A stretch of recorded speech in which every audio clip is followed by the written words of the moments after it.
Thomas the tank engine was ill. Workmen had tried to make him better, but it was no use.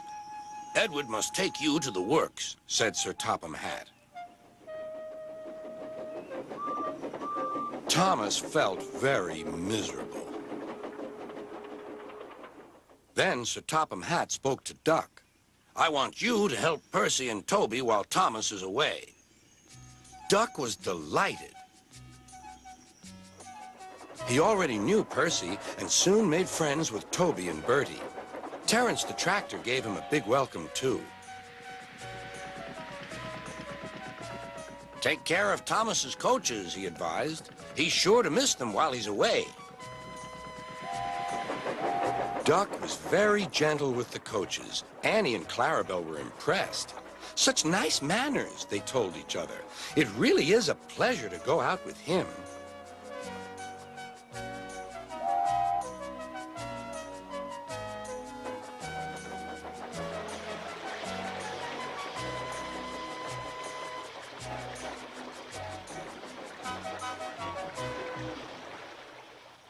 When Thomas came back, Annie and Clarabelle told him how well Duck had managed.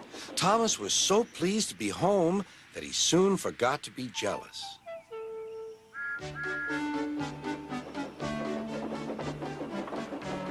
The works had left Thomas's handbrake very stiff. It made his brakes seem as if they were on, when in fact they were not.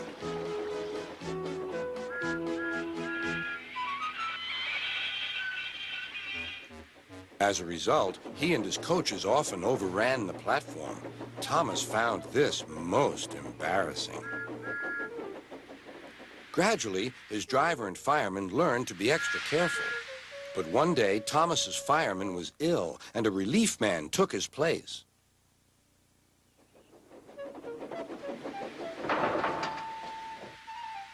The fireman had fastened the coupling and joined the driver and station master on the platform to wait for Henry's passengers. The fireman had forgotten all about Thomas's handbrake. Thomas simmered happily. Not long now, he thought, as he saw Henry slowly approaching. But Thomas's brakes were not on. And suddenly, he felt his wheels begin to move. He tried to stop, but he couldn't, without his driver and fireman. He tried to whistle a warning, but he couldn't do that either.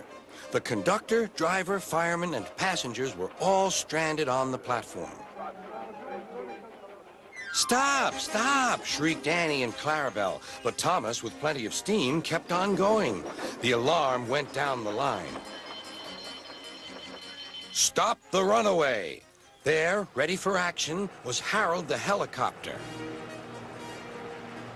The inspector had made a plan, and together they took off into the sky.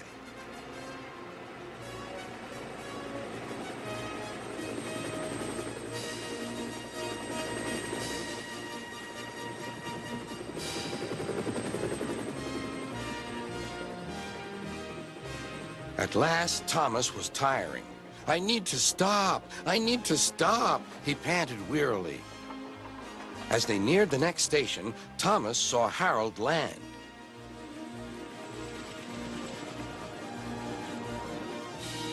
They entered the platform slowly enough for the inspector to act. Judging his moment, the inspector scrambled into the cab and screwed the brakes on.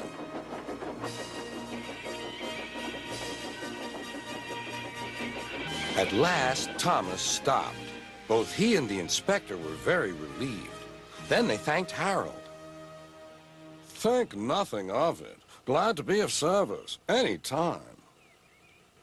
"Thomas," remarked the inspector, "we must never let this happen again."